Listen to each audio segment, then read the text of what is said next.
Je pense toujours aux auditeurs d'Europe 1.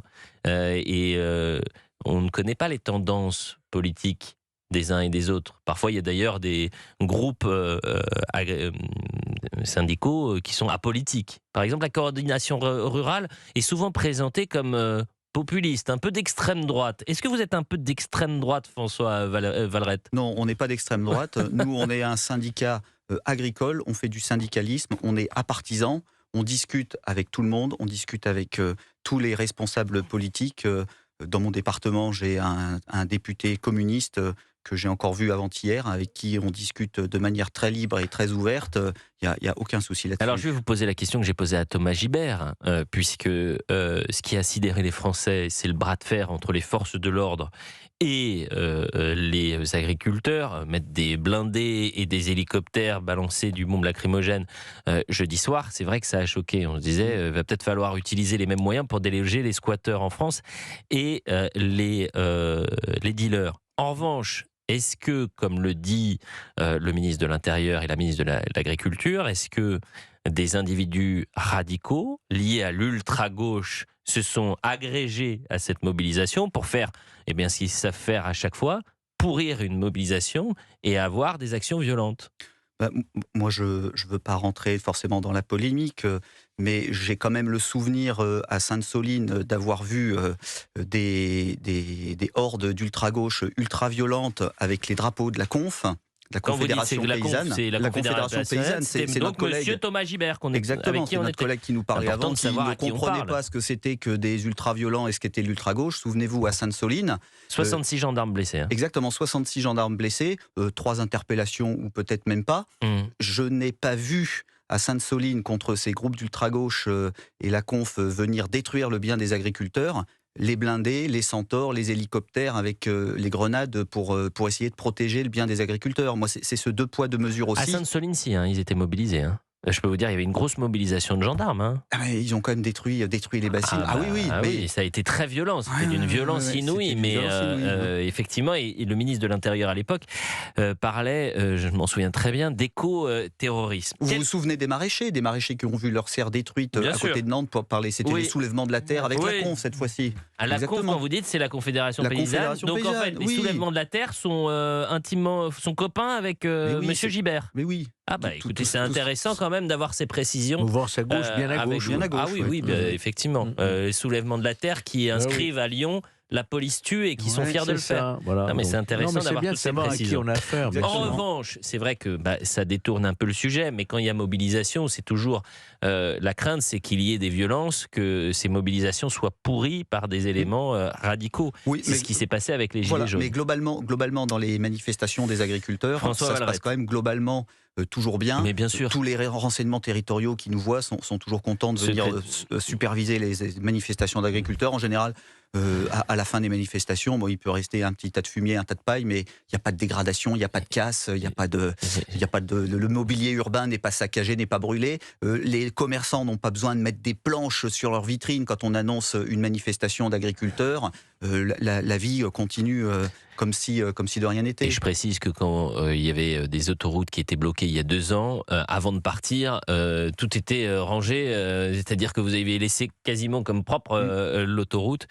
Et je rappelle que vous êtes secrétaire général de la coordination rurale. J'interpelle les auditeurs d'Europe 1, 01 80 20 39 21. La question, c'est comprenez-vous la colère des agriculteurs? Ce que je vous propose, c'est d'écouter quelques réactions justement d'agriculteurs en colère. C'était à Sévrac ces dernières heures. Moi je pense que Madame la Ministre, maintenant il faut nous regarder, il faut nous écouter, il faut nous entendre. Parce que là maintenant, on est vraiment en détresse. Et je pense que demain, on sera tous morts à cette allure-là. On a eu la FCO, la MHE qui est passée par là, on a eu des cas, on a eu des vaches vides et on a fait avec, quoi. On a sauvé les bêtes et là il faut faire pareil, il faudra vivre avec, on n'arrivera jamais à l'éradiquer, c'est impossible. Ça me donne aucune envie de continuer, quoi. Enfin, on dégoûte toute une génération avec ce genre d'intervention. Et ça intervient quelques années seulement. On est le 26 janvier 2024. Gabriel Attal est sur une botte de paille et promet que l'agriculture sera la priorité des priorités pour les mois à venir et les années à venir. Et puis ça intervient après des déclarations, vous allez entendre dans un instant, Emmanuel Macron, né le 23 février 2019, au Salon de l'Agriculture, et il se présente comme patriote agricole. Je n'ignore rien des difficultés du quotidien, des drames qui se jouent encore, de tout ce que, depuis trop d'années, nous connaissons dans certaines de nos régions, certaines de nos filières.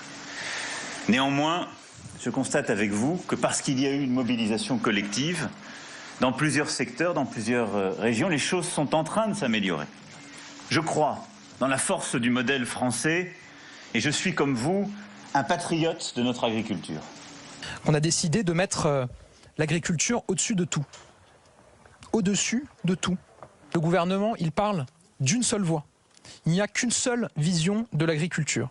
Aujourd'hui, c'est un jour de sursaut que je veux. Il ne s'agit pas de dire on va retourner comme avant, retourner en arrière, refaire un film. C'est un nouveau chapitre qu'il faut ouvrir pour l'agriculture française. Ce n'est pas un nouveau chapitre, c'est une histoire sans fin. Et là, je me tourne vers les éditorialistes éclairés que vous êtes, Alexandre Devecchio, Georges Fenech. La parole politique, elle est démonétisée. Pourquoi ? Parce que quand vous promettez aux agriculteurs que la priorité des priorités, c'est l'agriculture, que vous le faites à quelques mois des élections européennes, et que là, dans quelques jours, 2 ans après, vous allez signer le Mercosur, vous allez tuer l'agriculture française, comment voulez-vous être crédible ? Ils ne le sont plus. Hein. On voit le marasme politique dans lequel on est. Il y a une très grande défiance. Et d'ailleurs, je pense que cette crise de l'agriculture s'inscrit dans une crise plus large de la fracture entre les élites et le peuple. Et particulièrement peut-être entre une France rurale et une France métropolitaine déconnectée. Emmanuel Macron a beau dire qu'il est le patriote de l'agriculture, c'est exceptionnel, ça manque de chair. C'est exceptionnel. Et on a un peu de mal à le croire. On il est aura surtout tout patriote européiste et il va signer dans quelques jours un traité de libre-échange qui va faire qu'on va importer de la nourriture du bout du monde avec des normes totalement qui ne sont pas les mêmes qu'on impose à nos agriculteurs. Donc on va imposer au nom du libre-échange, au nom de l'Europe, une concurrence déloyale, sachant que quand même, on le disait, pâturage, et j'apprenais à l'école, c'était Sully qui disait pâturage et labourage sont les 2 mamelles de la France. Aujourd'hui, dans un grand pays agricole comme la France, la balance commerciale va être déficitaire, c'est-à-dire qu'on importe plus qu'on ne produit. C'est historique, du délire. Cette balance commerciale. C'est un échec incroyable de nos dirigeants. Je rappelle aussi un deuxième chiffre, ça c'est très important. En 1970, vous aviez 1 500 000 exploitations sur notre sol. Aujourd'hui, il y en a 390 000. Cherchez l'erreur. Vous avez 7 fois plus de chances d'avoir un cas de suicide dans le secteur agricole, c'est vous que n'importe où ailleurs. Que n'importe où ailleurs. 7 fois plus de risques, pas de chance, pardonnez-moi. Et Emmanuel Macron va être au pouvoir depuis bientôt 10 ans. François Valrette, secrétaire général de la coordination rurale. Il va être au pouvoir depuis bientôt 10 ans. On ne peut pas l'exonérer de responsabilité dans cette dégringolade de la balance commerciale européenne. Sur 50 ans, il a quand même été 10 ans. Ça compte, il en est grandement responsable. Et là, il est extrêmement absent, extrêmement silencieux.